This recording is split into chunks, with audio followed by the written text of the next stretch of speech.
Hello there, welcome back to another video. I am Ramona, and this little video is going to be what's your true life story that nobody will believe?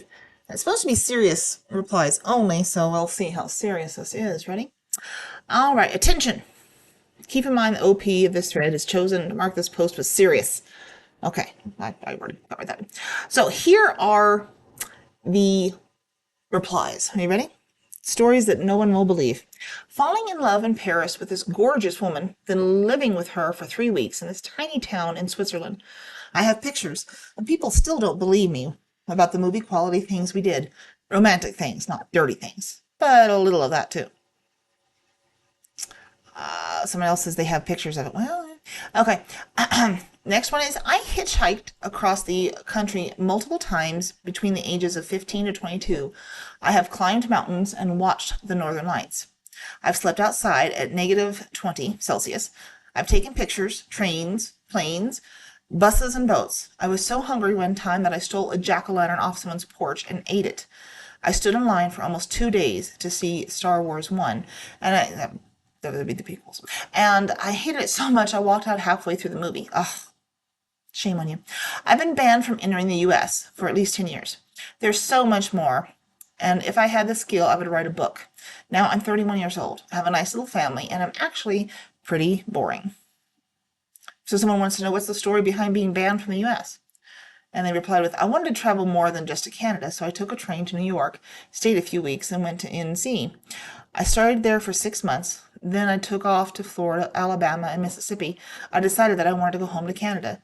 So I made my way back to New York. At the border, coming back into Canada, I was told that I overstayed and that I wouldn't be allowed back in the US for 10 years. Probably that's, been fixed now. But okay. Now, next one was when I was 1 year old, I climbed over my fence. My sister was watching me but got distracted and crawled across the street to a neighbor's house and sat around in the backyard for 4 hours without being noticed. When I turned 18, I went to a strip club with two of my coworkers. I got a free lap dance from a stripper because she thought I was cute.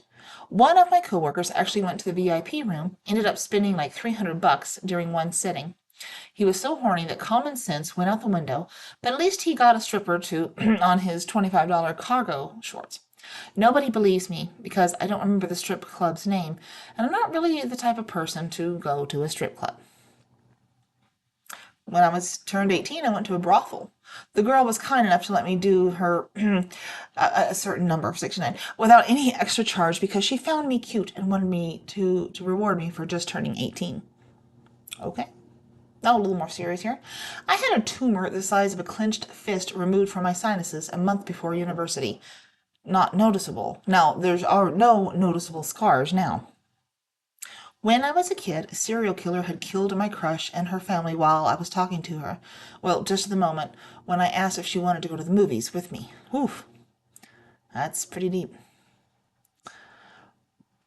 When I was 10 years old, I was dared by another kid to trip up the Prime Minister of UK, who at the time was Tony Blair. I did it. Dude buckled like a little. Saw him 3 years afterwards and never made eye contact with him. Another story. Got hit by a car twice in one day. Not the same car, thankfully, but it was on the same road at separate times of that day. Edit. I'm getting asked where did I do this.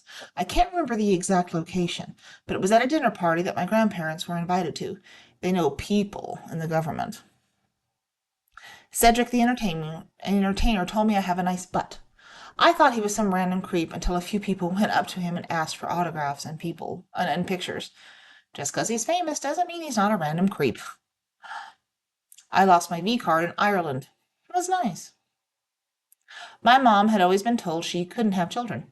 When her dad died, she went through an emotional time and asked God for some sign that he was in heaven. Suddenly, she finds out she's pregnant, and the due date was her dad's birthday. During the course of 4 days, my car was hit instead of me as I stood 5 inches away. I got kidnapped by an insane ex-boyfriend, and lastly was hit by a car as I crossed the intersection. Another unbelievable thing is that I met and married my husband within 5 months. I don't think that's too unbelievable, and you wouldn't either if you met us. My aunt has only ever flown from Atlanta airport twice. The first time it was hijacked, taken to Cuba, and then sent back to the States. The second time, the landing gear didn't work, and they did a crash landing on the belly of the plane. My aunt has never flown through Atlanta since. I don't blame her. On my way home from school about 7 years ago, I was sitting at a very busy intersection, waiting to turn left. It was very gloomy outside. All of a sudden, it sounded and felt like the back of my car exploded. There was also a quick, very bright light that flashed in my rear view mirror. I panicked and noticed immediately, after the stoplights stopped working, that it also began to rain. I looked out of the distance and saw a lightning strike. I also looked on either side of me, where there was a ton of traffic and everyone was staring at me crazily. That's right. I was struck by lightning. I've posted this before, but here we go again. When we were younger, we would play a game where we would throw a pot lid as far as we could into the water and someone would have to go fetch it. Basically like playing fetch with your dog. The kid who would win was the one who swam the furthest. One day, a kid threw the lid really far, but the other kid was determined to get it. He swam out really far, and then bam! The crocodile got him and dragged him underwater. That's pretty awful.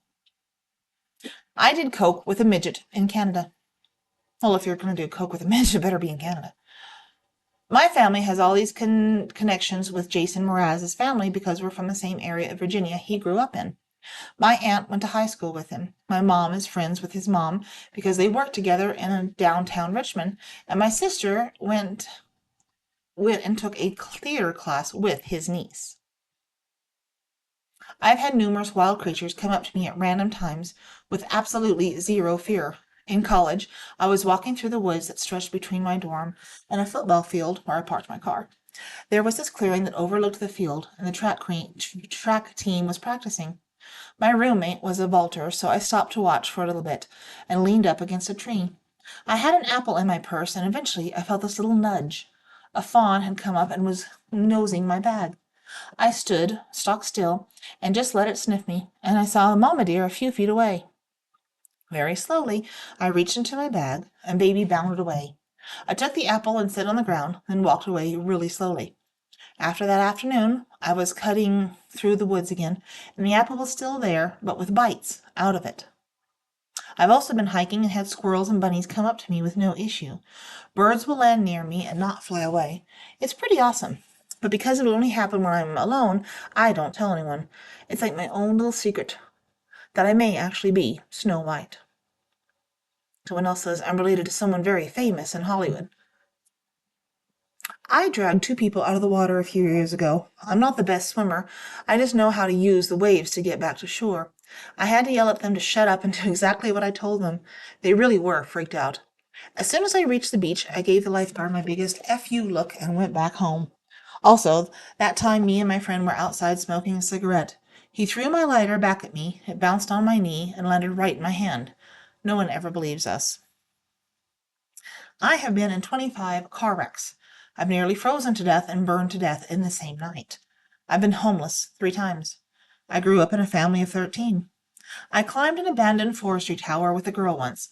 We watched a storm pass to the south and watched the world set off fireworks on the 4th of July right after that. She fell asleep on my lap. I covered her with my shirt and sat freezing all night. That morning I dropped her off at her house and never saw her again. While my parents went on vacation, my brother, 2 friends, and I bought 4 cars that barely ran and had a demolition derby in the backyard. Ended up selling 3 of them for scrap and making our money back. The 4th car was stuck 30 feet up a tree where we jumped it off of a bluff. I posted about this before, but people eventually called bullshit. Unfortunately, it was very true, but due to legal issues I was perusing at the time, I wasn't elaborating further on it. A few years back, I walked into my now ex-girlfriend, sucking my dog's. If there's any interest, I can elaborate further. There is no interest. I'm not elaborating. I don't want to hear anymore. When I was 6, I accidentally saved my 3-year-old at the time brother from drowning. Well, good for you. My husband had the opportunity to operate on a gorilla's knee once. They have essentially the same anatomy as humans, so they asked human physicians to operate on them in many major zoos. It was really cool, and afterwards they gave him a painting done by the gorilla as thanks. Apparently, the gorilla was going through some adolescent rank wars with other male gorillas and had his knee battered and bitten. I know that it's his story, not mine, but he doesn't get on the internet, and I think it's super cool, and I'm really proud of him. Edit, we had it framed with the thank you note from Mbele, the gorilla, and his trainer. I met a guy online, fell in love. We were a couple for 5 or so months. Began to make plans to meet. Before that would happen, his sister was killed in a car accident. Meeting plans were put on hold, and he started to pull away. I went to Baton Rouge with the Red Cross after Hurricane Katrina. While there, I found out I was being catfished. I then revenged another guy I knew from online for a couple of days. He turned out to be a top-notch douche. I went home and called my catfisher. There was no car accident. His sister was alive, and it was basically a panicked attempt to delay a meeting. I ended up eventually forgiving him. I flew across the country, met him, and fell in love in person. I moved out there a couple of months later. Everything was amazing. We were so happy. For a year. Then he moved for his job, and despite his protests, I loved where we lived and had a great job, followed him. 3 weeks later, he came to my apartment after work one day. He broke down in tears and told me he was getting married that weekend in an arranged marriage. 36 hours later, I watched him get on a plane and haven't seen him since. Tomorrow is his 7th wedding anniversary. I was eating at Chipotle when someone flies their helicopter there, parks in the parking lot, gets a burrito, and then takes off in said helicopter. All of these are true, but most people don't believe them. I've been set on fire multiple times. I should be in prison right now. Most of this happened on a road trip I took from Indiana to Seattle. The fact that I managed to live in Portland, Oregon for 6 months with no job. How much I hate Amtrak. My ex-fiancée, of which our relationship had spanned over 5 years, broke up with me because her pet goose died of heat stroke, and she blamed it on me. My biological father is a drug dealer, specifically cocaine. My mother was a client of his and started sleeping with him in exchange for drugs. She got pregnant and tried to have an abortion, but it failed. That's where I came into the picture. My father decided that he should arm me repeatedly from around the ages of 4 to 6. He then got the great idea to sell me to other men to be in a child prostitution pornography ring. I was then videotaped being AR'd and tortured, and those videos were sold. I was never sent to kindergarten. Child Protective Services realized something was terribly wrong when I was 7, and I was sent to live with my grandparents. In the process of the transfer from my mom to extended family, I was kidnapped. I was taken across the country and hidden in an attic for about a week before I was found. My uncle hired a private detective who was able to track me down and find me. There were multiple Amber Alerts sent out for me as well. My extended family did not even know I existed until CPS and the police contacted them. When I was finally found, they realized that at age 7, I weighed 38 pounds and was significantly malnourished. I had some severe developmental delays, like not being able to read or tie my shoes. I'd actually never used silverware before and did not know what a fork was. I was essentially a child who had never existed until then. There was quite a lengthy court battle that followed, and I was sent to live with my grandparents, who I had never seen before in my entire life. Things improved from there, and I lived with them until I was 15. Now I live with my uncle and his husband, and they have legally adopted me at age 18. Now I am a healthy, happy teenager who is a pre-med major in vet tech.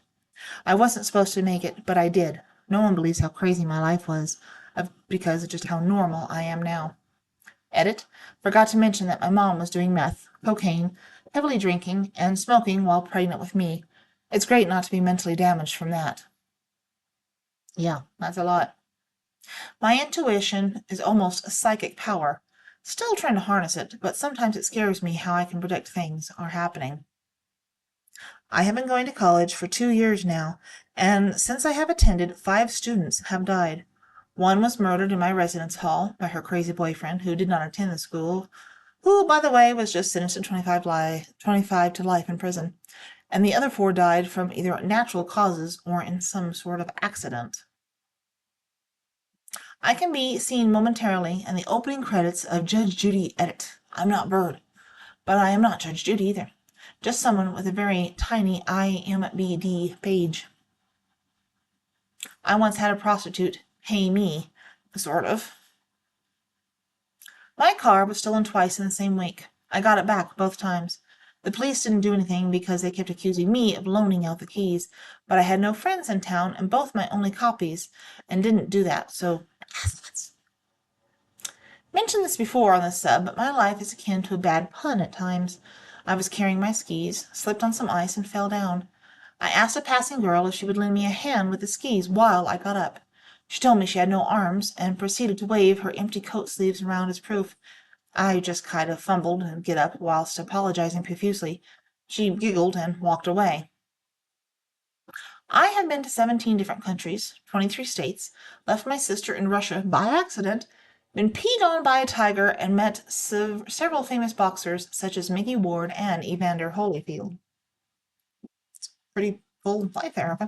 My cousin and I, both males, were about 12 years old, and as most 12-year-old boys like to do, we were climbing things.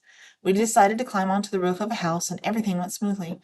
We got up and hung out and talked about how awesome we were for conquering the mountain of a house. Well, we go to get down, and we have to drop down and hang and get our feet on a railing in the back porch. My cousin goes first, and he gets down, no problem, exactly as planned.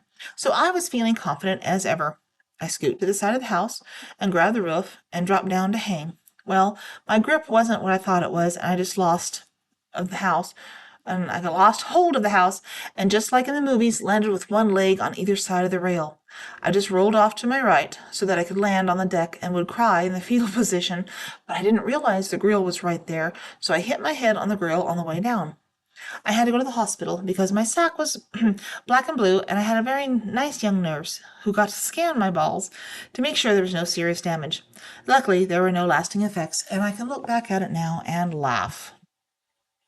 I was shot in a high-speed car chase to Atlanta after witnessing a murder.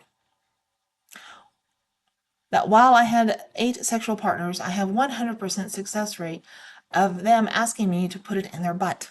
All except one were sober, and no, I'm not gay. The first and only time I did blow was with my grandfather. Also, he and I are Eskimo brothers. Laugh out loud. Love you, Gramps. I don't know what that means. I was 9 and got to ride in the Goodyear blimp.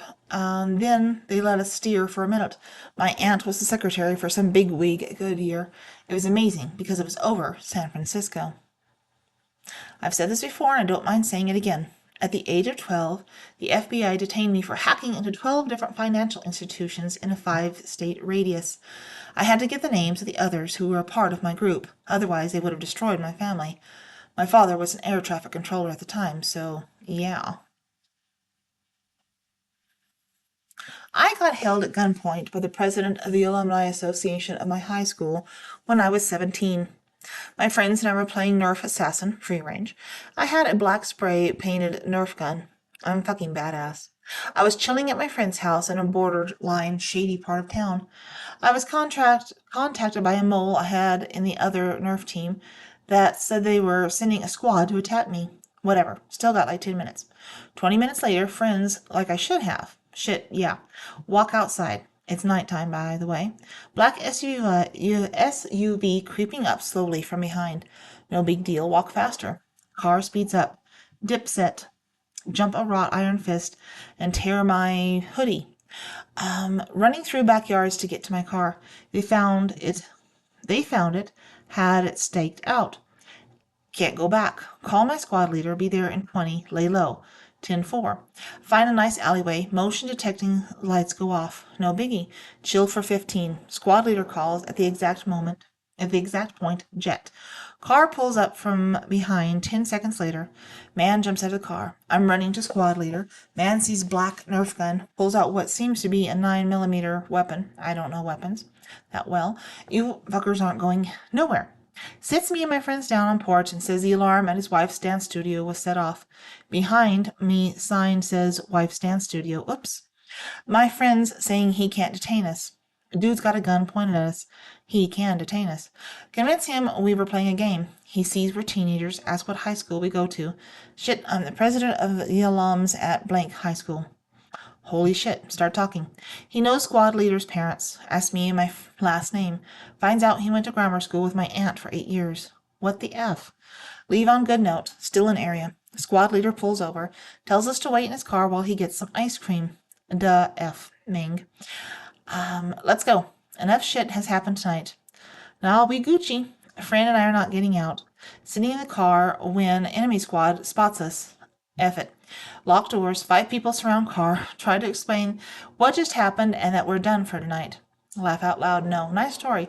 Trapped in car for 45 minutes until our squad leader can talk to their squad leader and call a 12-hour truce. That's a crazy story. That's weird. I have 3 dead exes. One died when he was 25 from a car accident. One when he was 30 from a mysterious illness. Another one was stabbed 40 times by his girlfriend's jealous ex.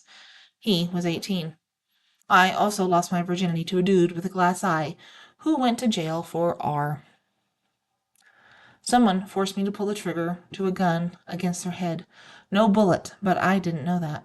It was a heated moment. I was sobbing, left me in a huge mess. Doesn't even seem real to me now. It's been so long ago. That entire time of my life doesn't feel real even. When I was 23, I had to spend the night at the D.C. Reagan Airport. I hadn't gone through security yet, so I was taking the main strip where you have to check in. It was about 1 a.m., so there was no one there except the counter, and the counters were closed. Then, out of nowhere, Stevie fucking Wonder shows up. Says hi for like a minute, then he and his assistant disappeared. Well, I'm going to leave that story right there. Let me know what you think. Leave a comment, a like, share or subscribe, do the things. And go check out another video. Appreciate your time and effort. Talk to you later. Bye.